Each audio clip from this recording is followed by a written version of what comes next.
چوتھی تقریر سماعت فرما رہے ہیں۔ فرش عذاب شاہ ہوا ہے اور آل ابراہیم اور ملک عظیم کے عنوان سے گفتگو جاری اور ساری ہے۔ پروردگار عالم نے آل ابراہیم کو ملک عظیم سے متصل کر کے دنیا کو یہ پیغام دیا ہے کہ جتنا ملک عظیم قدیم ہے اتنا ہی آل ابراہیم بھی قدیم ہے۔ اور پہلی تقریر میں عرض کر چکا کہ ملک عظیم کا مطلب ہے اس عظیم کا ملک۔ تو اب یہ طے کرنا بالکل بھی مشکل نہیں ہے کہ کوئی اگر سوال کرے کہ آل ابراہیم کب سے ہیں تو جواب یہ ہے کہ جب سے ملک عظیم ہے۔ اور ملک عظیم کب سے ہے؟ جب سے عظیم ہے۔ اور عظیم کب سے ہے تو اس کے لیے یہ سوال ہی نہیں بنتا کہ وہ کب سے ہے، وہ ہمیشہ سے ہے اور ہمیشہ رہے گا۔ اور وہ یقیناً جب اس قابل جانتا ہے تو ملک حوالے کرتا ہے۔ اور مسلسل میں عرض کر رہا ہوں کہ کیونکہ ملک عظیم لامحدود ہے تو یہ بات تو سوچنا بھی عبث ہے کہ اللہ اپنا لامحدود ملک کسی محدود کے ہاتھ میں کیوں دے دے گا اور کیسے دے دے گا۔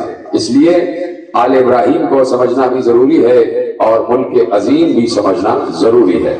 اور یہ بات بھی اور آیت کے حوالے سے آپ تک پہنچ چکی ہے کہ سورہ بقرہ میں اللہ نے اس اصول کا اعلان کر دیا ہے کہ وَاللَّهُ يُؤْتِي مُلْكَهُ مَن يَشَاءُ، اللہ جس کو چاہتا ہے اپنا ملک عطا کرتا ہے۔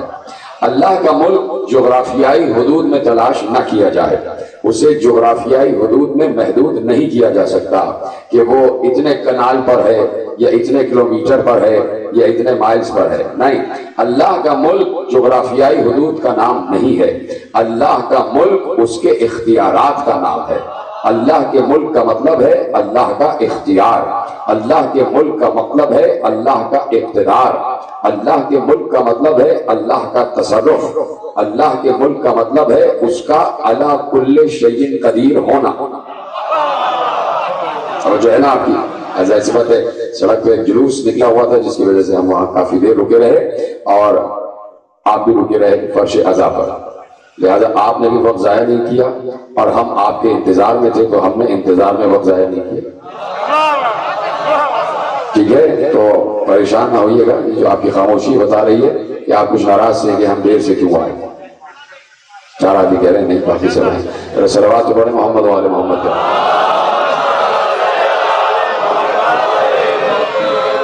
تو بڑی سادگی کی بات ہے اور میں اسی کی طرف اشارہ کر رہا ہوں کہ اللہ کا ملک جغرافیائی حدود میں نہیں ہے۔ اور اگر کسی کو یہ جملہ مشکل لگ رہا ہے کہ جغرافیائی حدود کا کیا مطلب ہے تو جو جانتے ہیں وہ بعد میں ان کو بتا دیں جن کو نہیں پتا۔ اتنا وقت نہیں ہے کہ یہ باتیں بھی سمجھائی جائیں جو پرائمری کی باتیں ہیں، ٹھیک ہے۔ تو اللہ کے ملک کو جغرافیکل لیمٹس میں نہیں باندھا جا سکتا۔ اور بات مشکل ہو گئی، اب اس کو بھی جا کے دیکھ لیجیے گا اس کا کیا مطلب ہے۔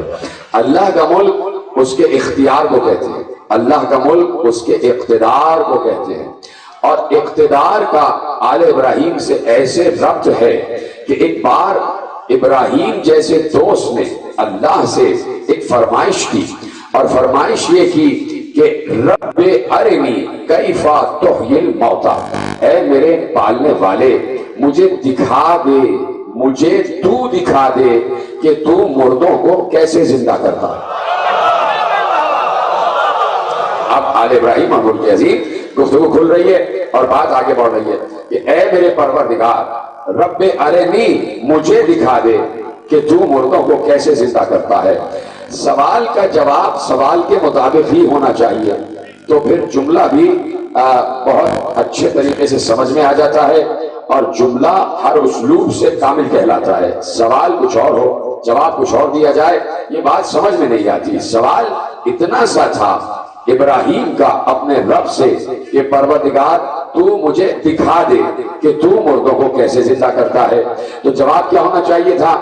جواب یہ ہونا چاہیے تھا کہ اللہ کسی بھی مردے کو زندہ کر کے دکھاتا ہے۔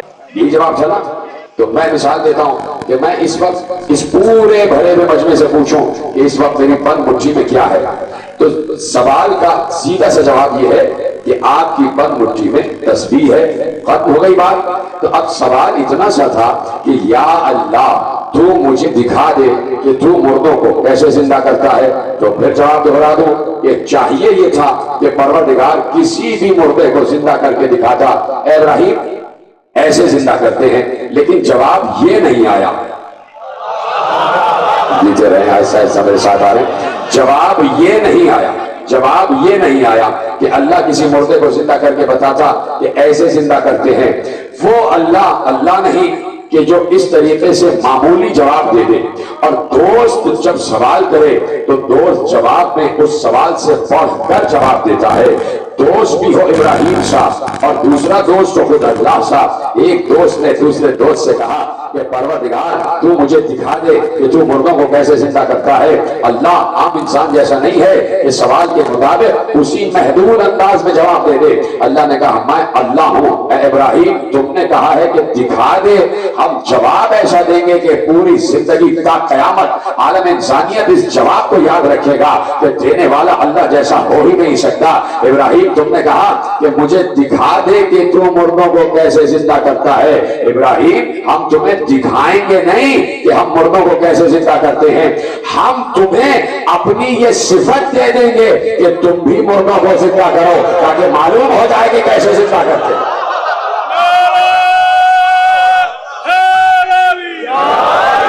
بات پہنچ گئی نا؟ بولیے پہنچی یا نہیں پہنچی؟ سب تک پہنچ گئی آخری آدمی تک کہ اے ابراہیم تم نے پوچھا ہے کہ ہم مردوں کو کیسے زندہ کرتے ہیں، تو ہم زندہ کر کے نہیں دکھائیں گے، ہم تمہارے اندر اپنی ایک صفت ڈال دیں گے. کمالیہ والے کبھی کبھی کمال ہی کر دیتے ہیں. یہی جملہ تو محفوظ کرنے کا تھا کہ ہم تمہیں دکھائیں گے نہیں، ہم تمہیں مردہ زندہ کر کے نہیں دکھائیں گے. پھر ہم رب کیسے رب، پھر ہم غنی تو کیسے غنی، پھر ہم سخی تو کیسے سخی. ہم سخی ہیں تو ہم سخاوت ثابت کرتے رہیں گے کہ تم نے کہا مردے کو زندہ کر کے دکھا، تو ہم جواب میں اپنی یہ صفت تم کو دے رہے. راجی ایسے نہ بیٹھے ہیں، پیچھے جتنے حضرات بیٹھے میرے ساتھ ہیں کہ جملے پہنچ رہے ہیں. یہ بہت بڑا جملہ آپ کے حوالے کیا. اللہ کہہ رہا ہے میں اپنی ایک صفت تمہیں دے رہا ہوں. اب جب تم مردوں کو زندہ کرو گے تو سمجھ جانا ہم کیسے زندہ کرتے ہیں. سلامت ہے.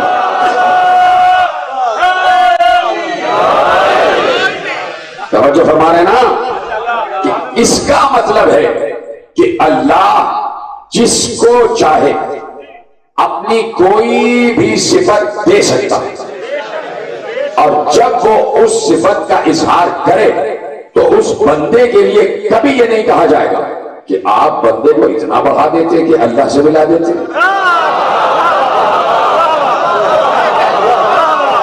جب دینے والا اللہ ہے تو اعتراض کرنے والے میں اور آپ کون؟ سیدھی سی بات یہ تھی کہ اللہ مردے کو زندہ کر کے دکھاتا کہ ہم ایسے زندہ کرتے ہیں. اے ابراہیم تم مردے کو زندہ کرو، ہم نے تمہارے اندر یہ صفت ڈال دی، منتقل کر دی. تو اب جب اللہ نے اپنی ایک صفت ایک بندے میں منتقل کر دی اور اس صفت کا اظہار ہم کر رہے ہیں، تو اس کا یہ مطلب نہیں ہے کہ بندے کو اللہ کہہ رہے ہیں. جی سلامت ہے. اس کا یہ مطلب نہیں ہے کہ بندے کو اللہ کہا جا رہا ہے. جب اللہ دے رہا ہے تو اللہ اللہ ہی رہے گا، بندہ بندہ ہی رہے گا. اللہ نے کہا 4 پرندے جمع کرو اور اس طرح پورا قصہ وہ آپ کے حوالے ہے. یہ سب کی سنی ہوئی بات ہے، یہ بہت تیزی سے گزر رہا. تو اب جناب ابراہیم نے مردے زندہ کیے، کر لیے وہ 4 پرندوں والی بات، اور قیمہ کر دیا اور پہاڑوں پہ گوشت چھوڑ دیا اور چونچ ہاتھ میں پکڑی تو جس پرندے کو آواز دیتے تھے اسی پرندے کا گوشت بولتا ہوا آتا تھا اور چونچ سے ملتا جاتا تھا، اور ملتے ملتے ملتے ملتے پورا پرندہ بن جاتا تھا، اور پھر اس میں روح پھوڑی جاتی تھی، وہ اڑنے لگ جاتا تھا. زمین پر تھے. توجہ، حضرت ابراہیم نے یہ معجزہ جو اللہ نے ان کو صفت عطا کی تھی کہ فخذ اربعۃ من الطیر، تم 4 پرندوں کو جمع کرو. یہ پورا جو معاملہ پرندوں والا ہوا ہے زمین پر ہوا. جناب ابراہیم زمین پر تھے اور زمین پر مختلف پہاڑوں پر پرندوں کے گوشت کے ٹکڑے بکھرا دیے تھے. یہ الفاظ میں ادا کر رہا ہوں، یہ ایسے نہیں ہے، فالتو میں نہیں کر رہا، بہت اہم ہے، یہ آپ کے کام آنے والے ہیں ابھی گفتگو میں. حضرت ابراہیم زمین پر تھے